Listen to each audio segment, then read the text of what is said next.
Saya divonis oleh psikiater mengidap anxiety, gelisah yang berlebihan gitu ya. Kemudian saya selalu merasa cemas kalau bertemu banyak orang, takut pergi sendiri. Tetapi Quran surah Al-Anbiya ayat 83, alhamdulillah kecemasanku berkurang. Pertanyaannya, bagaimana caranya supaya anxiety itu tidak pernah kambuh lagi? Gini, Quran surah ke-51 ayat 49. Wa min kulli syai'in khalaqna zawjaini la'allakum tadhakkarun. Segala hal itu aku ciptakan, kata Allah, berpasangan, supaya engkau sadar cuma aku yang tidak punya pasangan. Sehat lawannya apa, Bu? Sakit. Senang lawannya apa? Sedih. Gelisah lawannya apa? Tenang. Maka kalau ada kegelisahan, kecemasan berlebihan, apa yang disebut dengan anxiety ini, maka cari lawannya. Apa lawannya? Tenang. Amalan apa yang banyak memberikan ketenangan, itu terapinya. Apa dalam Quran, ayat-ayat dan amalan yang membantu menghadirkan ketenangan? Satu, saya tulis cepat. Dan saya sudah pernah sampaikan ini, dan alhamdulillah insya Allah banyak manfaatnya. Satu, Quran surah 13 ayat 28. Amalannya dua, Quran surah ke-20 ayat 14. Tiga, Quran surah ke-4 ayat 103. 4, Quran surah ke-15 ayat 9. 5, Quran surah ke-54 ayat ke-17, 22, 32, 40. Ini untuk anxiety atau kecemasan berlebihan. 1, Quran surah 13 ayat 28. Perhatikan kalimatnya. Pelan-pelan, Bu. Ibu kalau gelisah, cemas itu adanya di hati atau di fisik? Dari hati baru mengalir ke pikiran, kan? Baik, perhatikan bagaimana cara menenangkan hati sehingga pikiran ikut tenang. Ini langsung dari Allah. Ala bidzikrillahi tatma'innul qulub. Kata Allah, ala, yakinkan pada dirimu. Fokus. Ala itu harful istikhbar wa taukid. Huruf yang berfungsi membuka informasi dan meyakinkan. Jadi kalau ibu ingin tenang, ada yang divonis cemas berlebihan, anxiety. Pertama kata Quran mesti yakin dulu nih. Lawan itu yakinkan pada diri. Bidzikrillahi, dengan banyak meningkatkan zikir kepada Allah, tatmainnul qulub, dampaknya ke hati memberikan ketenangan. Jadi rumus cepat menghilangkan kegelisahan, obat yang pertama kata Al-Quran, zikrullah. Apa obatnya?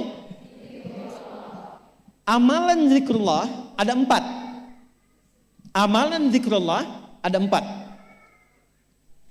1, saya lompat dulu ke yang paling cepat, yang paling gampang, yang paling mudah. Quran surah ke-4 ayat 103. فَإِذَا قَضَيْتُمُ الصَّلَاةَ فَاذْكُرُوا اللَّهَ. Maka jika engkau telah tuntas mengerjakan salat, berzikirlah kepada Allah. Ibu kalau sudah salat ada zikir? Ya? Subhanallah, alhamdulillah, Allahu akbar, astagfirullah, ada itu? Hafal ya? Itu yang paling gampang. Kalau sedang cemas, keluarkan zikir pertama dalam bentuk kalimat thayyibah. Apa kalimat pertama yang dibaca setelah salat? Bukan. Astagfirullah. Assalamualaikum warahmatullah. Assalamualaikum warahmatullah. Astaghfirullah. Astaghfirullah. Astaghfirullah. Allahumma antas salam wa minkas salam. Tabarakta ya dzal jalali wal ikram. Kalau ingin agak panjang, boleh. Ada yang versi panjangnya. Ya astaghfirullahalazim alladzi la ilaha illa huwal hayyul qayyum wa atubu ilaih. Baca 3 kali. Allahumma antas salam wa minkas salam wa ilaika ya'udus salam. Fahayyina rabbana bis salam wa adkhilna al jannata daras salam. Tabarakta ya dzal jalali. Yang pertama versi singkat, yang kedua digabung dengan doa versi panjang. Kalau sedang gelisah, bacakan cepat, tapi harus yakin. Karena kalimat Qur'annya mesti yakin. Astagfirullah, astagfirullah, astagfirullah. Jangan cuma di lisan sambil ingat Allah. Enggak, ini enggak main-main ya, ini enggak main-main. Jadi begitu sedang gelisah, cemas berlebihan, merasakan cemas, anak gimana belum datang, astagfirullah. Tapi sampaikan ke jiwa, ingat Allah, astagfirullah. Astagfirullah. Sampai terjadi perubahan dalam hatinya, merasakan ketenangan. Astagfirullah, astagfirullah. Kalau itu belum tuntas, ambil wudhu. Amalkan yang kedua, Quran surah ke-15 ayat yang ke-9. Inna nahnu nazzalna dzikra wa inna lahu lahafidhun. Dengan keagunganku aku turunkan Al-Quran itu sebagai zikir. Nah, Quran disebut oleh Allah sebagai zikir. Di antara fungsinya memberikan ketenangan pada jiwa.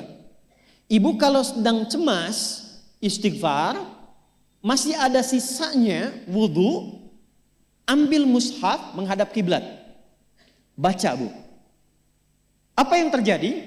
Nanti akan terjadi Quran surah ke-8 ayat kedua. Saya belum tuliskan karena ini detailnya. Innamal mu'minuna alladzina idza dzukirallahu wajilat qulubuhum wa idza tuliyat 'alaihim ayatuhu zadathum imana wa 'ala rabbihim yatawakkalun. Sepanjang ada insan beriman, kata Allah, dia dibacakan kepadanya Quran atau bahkan dia membaca sendiri, akan ada getaran pada jiwanya, meningkat imannya, tersambung hubungannya dengan Allah. Yang paling dahsyat, ibu ambil wudhu, buka mushaf, baru dibuka mushafnya, kok tiba-tiba ayatnya sesuai dengan apa yang kita rasakan. Kadang terjadi begitu. Lu tiba-tiba ibu baca aja ibu baca. Tapi bacanya bukan cuma di lisan, sambungkan lisan dengan kolbu. Kalau tahu, cari surat-surat yang sesuai dengan kebutuhan. Misal, maaf ya Bu ya, ada yang menganggap misalnya ibu nggak punya kelebihan, ditinggalkan oleh teman, dikecilkan bahkan oleh pasangan sendiri, buka surat Ad-Duha, buka surat Al-Insyirah, 2 aja dulu. Baca dengan tulus, mengalir ke hati. Begitu ibu bacakan Wad-Duha wal-laili idza saja ma wadda'aka rabbuka wa ma. Perhatikan, rasakan surah itu diturunkan untuk ibu. Karena begitulah cara baca Quran. Kata para ulama, kalau kita ingin merasakan kenikmatan baca Al-Quran, rasakan saat baca surat itu diturunkan untuk kita. Maka cara bacanya akan beda. Wadduha, demi segala kenikmatan yang telah aku berikan kepadamu, seperti engkau nikmat merasakan cahaya duha, aku bersumpah. Walaili idza saja, dan demi semua kesulitan yang kau rasakan sekarang seperti gelapnya malam. Ma wadda'aka rabbuka wa ma qala. Hei, tanamkan pada hatimu yang paling dalam, aku tidak akan pernah meninggalkanmu dan engkau tidak seperti apa yang orang-orang lain katakan. Kalau ibu rasakan baca Quran seperti itu, hilang gelisah. Masih ada lagi kegelisahannya. Menghadap ke arah kiblat, tunaikan sholat. Sholatnya apa saja? Sesuai dengan waktunya. Kalau duha, duha. Kalau nggak ada waktu khusus, ambil wudhu, sholat mutlak. Sholat wudhu. Menghadap ke kiblat. Lalu maaf, saya tutup. Saat sujud, tumpahkan semua kegelisahan itu dalam sujud. Tumpahkan semua sampai air matanya mengalir. Gak apa-apa, tumpahkan semua. Nanti rasakan perubahan yang terjadi setelah sholat tuntas dikerjakan. Karena sholat mengumpulkan semua jenis zikir ini. Istighfar ada dalam sholat? Ada.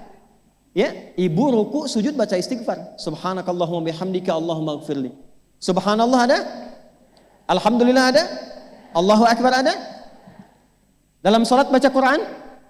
Al-Fatihah itu Quran. Semua ada. Sudah? Yang terakhir,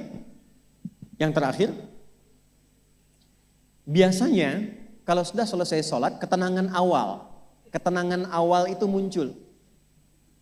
Tapi setelah itu kadang-kadang muncul lagi, kalau belum tuntas semua.